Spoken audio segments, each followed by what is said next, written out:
Tout ce week-end, au Parc des Expositions de Paris, se déroule le 30e Salon du modélisme. Chaque année, les créateurs de modèles réduits, de maquettes s'y retrouvent. Des passionnés qui imaginent le futur ou qui inventent des engins qui peuvent aussi inspirer l'industrie. Dominique Dumas et Olivier Thiette nous emmènent dans les allées de ce salon.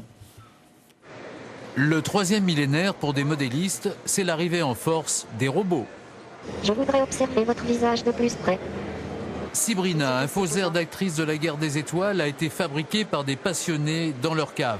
La robotique est une discipline qui est très proche du modélisme, puisqu'on utilise les mêmes technologies, à ceci près qu'on branche juste un ordinateur dessus pour que les choses soient autonomes. Le futur, déjà présent avec ce concentré de technologie, une voiture roulant grâce à de mini-piles à combustible solaire. Pour faire marcher la pile, on a besoin d'une cartouche d'hydrogène. Et pour recharger cette cartouche d'hydrogène, on a besoin d'électricité, de soleil. Mais ça peut être l'électricité du réseau et d'eau. Le vent de l'écologie souffle. Des modélistes dans l'air du temps ont imaginé ces chars à voile radiocommandés. La plupart du temps, ce sont des machines qui sont faites avec du bois et de la colle tout simple. On fait attention aussi à utiliser le moins de matières possible et souvent des matières de recyclage. La poésie du modéliste avec cet oiseau électronique. Un moteur hyper miniaturisé crée les battements d'ailes et remplace le modèle à élastique beaucoup plus ancien et plus rustique.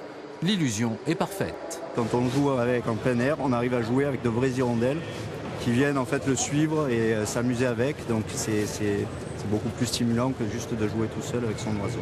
La perfection du détail, elle est évidente pour cette maquette du porte-avions Charles de Gaulle ou encore ces réseaux ferrés où rien ne manque.